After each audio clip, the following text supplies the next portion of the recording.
VD. Satheesan നേരത്തെ നമ്മൾ സംസാരിച്ചുകൊണ്ടിരുന്ന ഇന്നത്തെ വിഷയം കാട്ടാന ആക്രമണത്തിന് വാഴച്ചാലയിൽ അതിരപ്പള്ളിയിൽ 2 ജീവനുകളാണ് നഷ്ടപ്പെട്ടത്. അവിടേക്ക് പ്രതിപക്ഷ നേതാവ് എത്തിയിട്ടുണ്ട്. അദ്ദേഹം സംസാരിക്കുകയാണ്. പരമ്പരാഗതമായി ചെയ്യുന്ന രീതികൾ വേണം, മറ്റ് സംസ്ഥാനങ്ങൾ അവലംബിക്കുന്ന ആധുനികമായ രീതികൾ എടുക്കണം. ഒന്നും കേരളത്തിലെ വനം വകുപ്പ് ചെയ്യുന്നില്ല എന്നതാണ് യാഥാർത്ഥ്യം. അത് മനസ്സിലാക്കണ്ടേ? എന്തൊരു കഷ്ടമാണിത്. ഇവരെ മുഴുവൻ വിധിക്ക് വിട്ടുകൊടുത്തിരിക്കുകയാണ്. എന്തിനാണ് ഇങ്ങനെ വനം വകുപ്പ് മന്ത്രി ആ കസേരയിൽ ചാരിയിരിക്കുന്നത്? അതിൻ്റെ മീതെ മുഖ്യമന്ത്രിയില്ലേ? ഒന്ന് അന്വേഷിച്ചൊന്ന് എല്ലാവരെയും വിളിച്ചുകൂട്ടി ഇതിന് എന്ത് തീരുമാനമെടുക്കണം എന്ന് ആലോചിക്കാൻ പ്രവർത്തിക്കുന്ന ഒരു ഗവൺമെൻറ് സംസ്ഥാനത്തില്ലേ? ഇപ്പം ഇന്ന് എന്താ ജനപ്രതിനിധികൾ MP ശ്രീ ബെന്നി ബെഹനാൻ MP അടക്കമുള്ള ആളുകൾ ഇതറിഞ്ഞ് ഇവിടെ ഓടിയെത്തുകയാണ്. അവരെ അസിസ്റ്റന്റ് കളക്ടറും DYSPയുമായി ചർച്ച നടത്തുന്നതിൻ്റെ ഇടയിൽ ബോഡിയും കൊണ്ട് പോവുകയാണ്. ശരിയായ രീതിയാണോ ഇതൊക്കെ? ശരിയായ രീതിയാണോ? ഒരു പാർലമെന്റ് അംഗം ഓടിയെത്തി, ഇവരാരും വന്നില്ലല്ലോ, അദ്ദേഹമല്ല ഓടിയെത്തിയത്.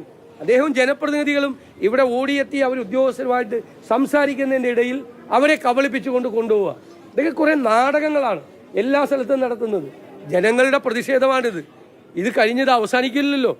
ഒന്നും ചെയ്തു കൊടുക്കാൻ അവർക്ക് നഷ്ടപരിഹാരത്തിൻ്റെ കാര്യം, അവർക്ക് വീട്ടിൽ കൊടുക്കേണ്ട കാര്യങ്ങൾ, അവരുടെ ജോലി തുടങ്ങിയ കാര്യങ്ങൾ എല്ലാത്തിനും ഒരു ഉറപ്പ് വേണ്ടേ? ഒന്നും ഒരു ഉറപ്പ് കൊടുക്കുന്നില്ല, ഒന്നും സംസാരിക്കുകയില്ല. ഞാൻ പറയുന്നത് വലുതായിട്ട് പരിക്ക് പറ്റി കിടക്കുന്ന നിരവധി ആളുകൾക്ക് ഇപ്പോഴും നഷ്ടപരിഹാരം കൊടുക്കാനുണ്ട്. കൊടുത്തിട്ടില്ല, പല സ്ഥലത്തും പല ജില്ലകളിലും കൊടുത്തിട്ടില്ല.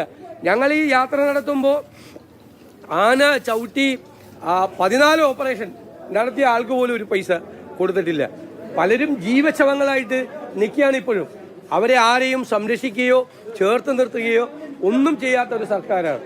അതിശക്തമായ നിലപാടുമായിട്ട് ഞങ്ങൾക്ക് പോകേണ്ടി വരും. ഇത് ഉത്തരവാദിത്വമില്ലായ്മയാണ്, ഗവൺമെന്റിന്റെ പൂർണ്ണമായ ഉത്തരവാദിത്വമില്ലായ്മയാണ് കാണിക്കുന്നത്. അതിനെതിരായിട്ടുള്ള സമരവുമായി മുമ്പോട്ട് പോകും.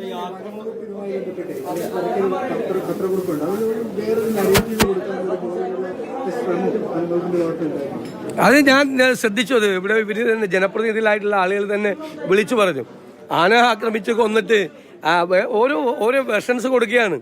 ഈ വനാവകാശ നിയമപ്രകാരം അവിടെ ജീവിക്കാനും അവിടെ വിറക് പറക്കാനും മറ്റൊക്കെയുള്ള അവകാശങ്ങളുള്ള ഒരു ജനതയോടാണ് ഈ ചെയ്യുന്നതെന്ന് മറക്കരുത്. പ്രതിപക്ഷ നേതാവ് വി.ഡി. സതീശൻ സംസാരിക്കുകയായിരുന്നു.